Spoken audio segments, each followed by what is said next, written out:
মই এখাই কথা কৈছোঁ, এইখন মোৰ জন্মভূমি। এইবিলাকত মই একেবাৰে কম্প্ৰমাইজ নকৰোঁ। চৰকাৰে ৰিলিজ কৰি দিয়া প্ৰত্যেকটো পইচা জনসাধাৰণৰ হাতলৈ যাব লাগিব। প্ৰত্যেকটো কামৰ বিনিময়ত য'ত কিবা পইচা আহিছে সেই কাম সম্পাদন হ'ব লাগিব। তাত মই কেতিয়াও কম্প্ৰমাইজ নকৰোঁ। আৰু মই ইয়াত অকল জিলাখনৰ উন্নয়নৰ কাৰণে আহিছোঁ, মোৰ জন্মভূমি উন্নয়নৰ কাৰণে আহিছোঁ। মই যাম, মই ৰাতি হস্পিটেলো ছাডেন ভিজিট মাৰোঁ, মই মেডিকেল কলেজতো যাম, মই স্কুল আৱাৰ্ছত যিকোনো স্কুলত যাম। মোৰ অফিচাৰ যেনিয়ে নাযায় মই এইটো বাধ্যতামূলক কৰিম, 3খন স্কুলত তেওঁ ভিজিট কৰিবই লাগিব। মোৰ দুৱাৰখন সদায় খোলা। মই হোজাইত উপায়ুক্ত হৈ আছিলোঁ 19 মাহ। মই প্ৰতিদিনে 200 to 250 মানুহ লগ ধৰোঁ। আৰু মই ইয়াত ভাবি আছোঁ মই ডেইলি 300টো মানুহ মিনিমাম লগ ধৰিম। মানুহে অন্তৰ খুলি আহিব লাগে, যি সমস্যা আছে সকলোৱে আহি মোৰ আগত খুলি ক'ব লাগে। মই নিজৰ ঘৰৰে ল'ৰা, গতিকে মোক লগ ধৰিবলৈ কোনো অনুমতি বা সংকোচ কৰাৰ দৰকাৰ নাই। লখিমপুৰ জিলাৰ নৱনিযুক্ত উপায়ুক্ত লাচিত দাসে আজি কেইবাটাও গুৰুত্বপূৰ্ণ মন্তব্য আগবঢ়াইছে। তেখেতে কৈছে যে শিক্ষা, স্বাস্থ্য আৰু দুৰ্নীতি এই সম্পৰ্কত তেখেতে যি কেইবাটাও মন্তব্য আগবঢ়াইছে যে শিক্ষাৰ ক্ষেত্ৰত তেখেতে বহুখিনি ষ্টেপ গ্ৰহণ কৰিব, কাৰণ বিদ্যালয়লৈ শিক্ষক গৈছে নাই যোৱা, ছাত্ৰ ছাত্ৰী কেনেধৰণৰ শিক্ষা প্ৰদান কৰিছে সেই সম্পৰ্কে তেখেতে খবৰ ল'ব, প্ৰত্যেকটো মুহূৰ্ততে তেখেতে খবৰ ৰাখিব। আৰু লগতে কৈছে যে তেখেতে এদিনত 300জন মানুহ লগ ধৰিব। তেখেতে সেই কথা আজি কৈছে মিডিয়াৰ আগত, সেই মন্তব্য আপোনালোকক শুনাম। আৰু লগতে কৈছে যে স্বাস্থ্যৰ ক্ষেত্ৰত যিখিনি কৰিবলগীয়া আছে, এতিয়াও যিখিনি কাম বাকী আছে সেই কামখিনি তেখেতে কৰিব।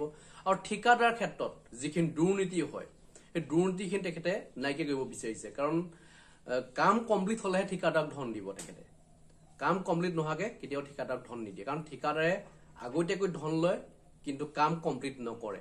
এনেকুৱা কিছুমান বহু অভিযোগ আছে, ৰাইজৰ বিভিন্ন অভিযোগ আছে।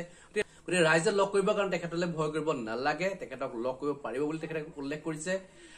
কাৰণ যিকোনো মুহূৰ্ততে তেখেতে লগ কৰিব বুলি কৈছে। আপোনালোক গলেই হ'ল, যিসকলৰ কিবা সমস্যা আছে লখিমপুৰ জিলাখনক লৈ, যিখিনি তেখেতে দুৰ্নীতি দেখিছে সেইখিনি তেখেতক আঙুলিয়াই দিব লাগে। যদি কাৰোবাৰ যদি কিবা সমস্যা আছে সমস্যা সম্পৰ্কে জনাব লাগে। গতিকে তেখেতে এই ক্ষেত্ৰত অতি সোনকালে ষ্টেপ গ্ৰহণ কৰিম বুলি কৈছে। কি কৈছে তেখেতৰ সেই মন্তব্য শুনাব বিচাৰিছো। মই লখিমপুৰ ঢকুৱাখানাতে জন্ম হৈছিলোঁ। মোৰ দেউতা স্বৰ্গীয় লীলাকান্ত দাস আছিল, তেখেত সমাজসেৱক আছিল, ৰাজনীতিতো আছিল দেউতা। আমি সৰুৰ পৰাই লখিমপুৰৰ যিটো বাতাবৰণ দেখিছোঁ, পৰিৱেশ দেখিছোঁ, লখিমপুৰৰ মানুহবিলাক মানে এটা কথাত ক'লে চিম্পল লিভিং হাই থিংকিং বুলি যিটো কয়, সহজ সৰল মানুহ, মৰমীয়াল মানুহ। আৰু দেশখন স্বাধীনতাৰ পাছত 75 বছৰ পাছত গোটেই দেশখনে যিদৰে প্ৰগতি আগবাঢ়ি গৈছে, আমিও বিচাৰোঁ আমাৰ জিলাখনে সেই শীৰ্ষলৈকে যাওক। আৰু লখিমপুৰত আহোঁতেতো মই বহুত ভাবি আছিলোঁ কিবা কিবি, যিহেতু এইখন জিলাৰ পৰা মই প্ৰায় 35 বছৰৰ পৰা আঁতৰি আছোঁ। তো শিক্ষা ল'বলৈ ওলাই যোৱাৰ পাছৰ পৰা ঘূৰি অহা নাই, এই জাষ্ট প্ৰথম ঘূৰি আহিছোঁ আৰু উপায়ুক্ত হিচাপে আহিছোঁ। মই ভাবিছিলোঁ মোৰ জিলাখন ভবাতকৈ, মই যিমান ভাবি আহিছোঁ তাতকৈ অলপ কম উন্নয়ন হৈছে। আৰু যদি সঁচাকৈ চাবলৈ যাওঁ 2018 চনৰ পৰাহে এই জিলাখনে উন্নয়নৰ গতিধাৰাটো দেখা পাইছে।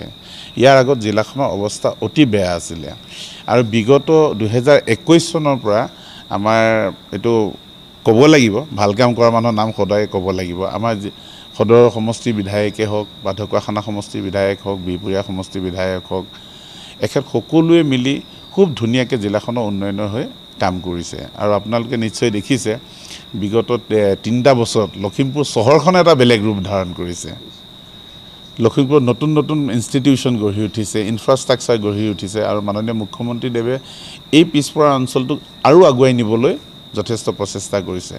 উপায়ুক্ত হিচাপে মই ইয়াত জইন কৰাৰ লগে লগে মানুহৰ এক্সপেক্টেশ্যনটো বহুত বাঢ়ি গৈছে।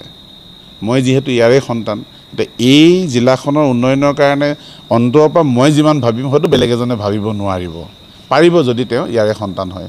কাৰণ ইয়াৰ মাটি, ইয়াৰ পানী, ইয়াৰ বায়ুৰ লগত মোৰ জীৱনটো সংলগ্ন হৈ আছে। চ' মই ভাবিছোঁ অৰুণাচল নিচিনা এখন ৰাজ্যৰ সমতল ভূমি বুলি ক'বলৈ গ'লে লখিমপুৰখনে পৰে। লখিমপুৰখনক এটা ভাল ৰিলিজিয়াছ টুৰিজিম স্পট হিচাপে গঢ়ি তোলা, আৰু ইয়াত হেণ্ডলুম টেক্সটাইলত আমি যথেষ্ট চহকী হেণ্ডলুম টেক্সটাইল চিটি এখন যদি গঠন কৰিব পৰা যায়, ইয়াৰ বাট পথ যদি সকলোবিলাক যদি বাট পথ communication, road communication, river communication, এইখিনি যদি সকলো ঠিক কৰিব পাৰোঁ, মই আশা ৰাখিছোঁ আমাৰ জিলাখন বহুত উন্নয়ন কৰিব আৰু আমাৰ মানুহখিনি বহুত সুখী হ'ব তেতিয়া এইকতে আৰু এটা কথা সুধোঁ যে মানুহৰ মাজত এটা কথা থাকে যে উপায়ুক্তক যেতিয়া লগ কৰিবলৈ আহে এনেকুৱা হয় বহুত মানুহ ঘূৰি যাবলগীয়া হয় দূৰৰ পৰা আহি লগ নাপায় বিভিন্ন কাৰণ থাকে অজুহাত থাকে বহুতে সংকোচ কৰে তো আপোনাৰ ক্ষেত্ৰত সাধাৰণ মানুহৰ লগত কি সম্পৰ্ক হ'ব মোৰ দুৱাৰখন সদায় খোলা মই হোজাইত উপায়ুক্ত হৈ আছিলোঁ 19 মাহ মই প্ৰতিদিনে 200 to 250 মানুহ লগ ধৰোঁ আৰু মই ইয়াত ভাবি আছোঁ মই ডেইলি 300 মানুহ মিনিমাম লগ ধৰিম মানুহে অন্তৰ খুলি আহিব লাগে যি সমস্যা আছে সকলোৱে আহি মোৰ আগত খুলি ক'ব লাগে মই নিজৰ ঘৰৰে ল'ৰা গতিকে মোক লগ ধৰিবলৈ কোনো অনুমতি বা সংকোচ কৰাৰ দৰকাৰ নাই আৰু দুৰ্নীতিৰ ক্ষেত্ৰত কেনেধৰণৰ আপোনাৰ যিখিনি ধৰক সৰু সুৰা দেখা যায় পঞ্চায়ত লেভেলত হওক বা বিভিন্ন ধৰণৰ আঁচনি ৰূপায়ণতেই হওক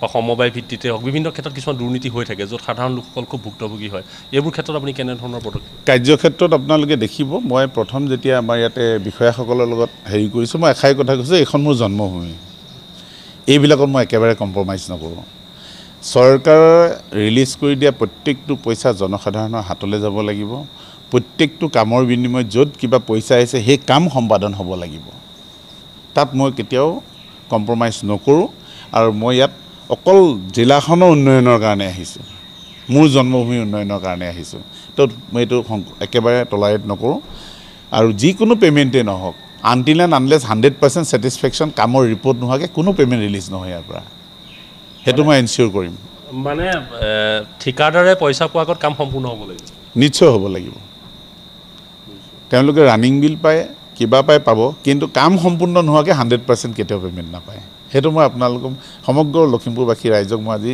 মানে বুকুত হাত থৈ এইটো ক'ব পাৰিম আগৰ উপায়ুক্ত দেখা গৈছিলে সুমিত চট্টন ছাৰ থাকোঁতে আমি দেখিছিলোঁ তেওঁ স্কুলে ৰাতিপুৱা গৈছিলে যাৰ কাৰণে এটা ডাঙৰ পৰিৱেশ আহিছিলে যে যিখিনি ছাত্ৰসকলেও উৎসাহ পাইছিলে আৰু শিক্ষক শিক্ষয়িত্ৰীৰ মাজত এটা সজাগতা আহিছিল যে উপায়ুক্ত ছাৰ যিকোনো মুহূৰ্তত আহি পাব পাৰে তেনেকুৱা কিবা অভিযান আপোনাৰ ফালৰ পৰা চলিছে মোৰ 3-4টা ক্ষেত্ৰত মই আটাইতকৈ গুৰুত্ব দিওঁ মই হোজাইত থাকোঁতে সেইকেইটা ক্ষেত্ৰত গুৰুত্ব দিছোঁ প্ৰথম আটাইতকৈ গুৰুত্ব দিওঁ মই স্বাস্থ্য ক্ষেত্ৰত কাৰণ মই ইয়াত জইন কৰি মেডিকেল কলেজখন চাবলৈ গৈছোঁ আৰু মই খুব গৌৰৱেৰে ক'ব পাৰোঁ যে মই ভাৰতবৰ্ষৰ বিভিন্ন ঠাইত ঘূৰিছোঁ বিভিন্ন ডাঙৰ হেল্থ ইনষ্টিটিউশ্যন মই দেখিছোঁ মই মোৰ লখিমপুৰ গৌৰৱেৰে কৈছোঁ লখিমপুৰ মেডিকেল কলেজখনৰ নিচিনা চাফ চিকুণ সুন্দৰ পৰিৱেশৰ হস্পিটেল মই আজিলৈকে জীৱনত দেখি পোৱা নাই ইয়াৰ ভিতৰৰ কাৰ্যকলাপ কি সেইখিনি মই পাছত পৰ্যবেক্ষণ কৰিম হস্পিটেল হিচাপে যথেষ্ট ধুনীয়া স্বাস্থ্য ক্ষেত্ৰতো মানে ষ্ট্ৰীমলাইনিং কৰা ডক্টৰসকলে ডিউটিত এটেণ্ড কৰা জনস্বাস্থ্যৰ ক্ষেত্ৰত তেখেতলোকৰ যিটো ডিউটি আছে ৰাইজে স্বাস্থ্যৰ ক্ষেত্ৰত পাবলগীয়া যিখিনি সা সুবিধা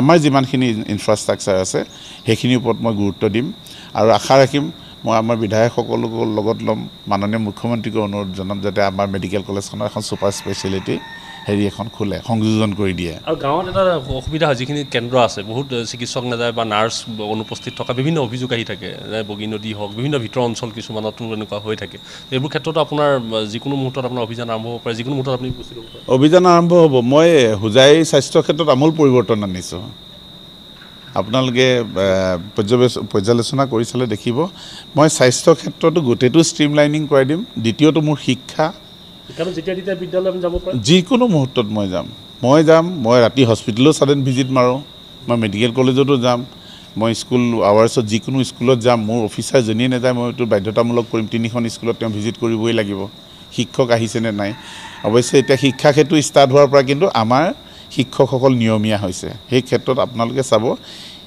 আৰু 1-2 বছৰৰ পাছত অসমীয়া আমাৰ অসম চৰকাৰৰ আণ্ডাৰত যিবিলাক শিক্ষা আছে শিক্ষাৰ আমূল পৰিৱৰ্তন ঘটিব হ'বলৈ গৈ আছে মানে কেৱল শিক্ষক আহিলে নহ'ব ছাত্ৰ ছাত্ৰীয়ে সেই শিক্ষকৰ পৰা কি লৈছে আপুনি নিশ্চয় চাগে শ্ৰেণীকোঠাত সোমাব ছাত্ৰ ছাত্ৰী নিশ্চয় প্ৰশ্ন কৰিম শিক্ষাৰ মানদণ্ড কিমান ধৰণে পাইছে শিক্ষক গ'লেই নহ'ব শিক্ষকে ছাত্ৰ ছাত্ৰীসকলক কিমান আপোনতাৰে পঢ়াইছে ছাত্ৰ ছাত্ৰীসকলে কিমান মনোযোগেৰে পঢ়িছে আটাইতকৈ মই গোটেই অভিভাৱকসকললৈ এটা বিশেষ অনুৰোধ জনাব বিচাৰোঁ আমাৰ চৰকাৰী স্কুলত যিসকল ছাত্ৰ ছাত্ৰীয়ে পঢ়ে তেখেতসকলে যিকণ শিক্ষা পায় ঘৰত স্কুলত পায় অভিভাৱকসকলে যদি অকণমান 1 ঘণ্টা বা 2 ঘণ্টা তেখেতসকলৰ ল'ৰা ছোৱালীবিলাকক চোৱা চিতা কৰি দিয়ে মই ডাঠি ক'ব পাৰোঁ আমাৰ শিক্ষাৰ মানদণ্ড যথেষ্ট উন্নত হ'ব আমাৰ চৰকাৰী স্কুলৰ ছাত্ৰ ছাত্ৰীয়ে বহুত ভাল ৰিজাল্ট কৰিব মই এইটো নকওঁ শিক্ষকে পাঠদান নকৰে বুলি 75% টিচাৰ খুব ভাল কেতিয়াবা কোনোবা এটা এনেকুৱা বিষয় হৈ যায় যে আপুনি চাওক এখন স্কুলত এজনে ছায়েন্স টিচাৰ বাকি গোটেইখিনি শিক্ষক খুব সিনচিয়াৰ যদি সেই ছায়েন্স টিচাৰজন মানে সিনচিয়াৰ নহয় তেতিয়া ছায়েন্সৰ ল'ৰা ছোৱালীবিলাক বেয়া কৰিব বেলেগ পেপাৰত হয়তো সি 75 পাব, ছায়েন্সত সি 35 পাব। সেইকাৰণে মই কৈছোঁ আমাৰ শিক্ষকসকলক অৰিয়েণ্টেশ্যন কৰিব লাগিব, তেখেতসকলক বুজাব লাগিব। মই অনুশাসনমূলকভাৱে একো কৰিবলৈ নাযাওঁ, কাউন্সিলিং কৰিম, বুজাম যে আপুনি আপোনাৰ পাঠদানৰ সময়খিনি ভালদৰে পাঠদান কৰক, আপোনাৰ নিজৰ সন্তানৰ দৰে নিজৰ ছাত্ৰ ছাত্ৰীসকলক পঢ়াওক। তেওঁলোকে যেতিয়া ভাল ৰিজাল্ট এটা কৰিব, আপোনালোকে প্ৰথম গৌৰৱৰ ভাগিদাৰ হ'ব, স্কুলখনৰ নাম আহিব, অঞ্চলটোৰ নাম আহিব আৰু জিলাখনৰ নাম আহিব। সেইখিনি মানে অৰিয়েণ্টেশ্যন অলপ কৰিব লাগিব। ধন্যবাদ জনালোঁ। একেবাৰে শেষত যদি কয় 3টা আপোনাৰ বাণী, যি 3টা আপুনি ফ'ল' কৰিব। মই সত্য সুন্দৰ পূজাৰী, বাছ মই এই দুটা বস্তু খুব ভাল পাওঁ, চাফ চিকুণতা, সত্য আৰু সুন্দৰ। মই বিচাৰিম মোৰ জিলাখনো তেনেদৰে স্বচ্ছ হওক, সত্যত চলক, সুন্দৰভাৱে আগবাঢ়ি যাওক।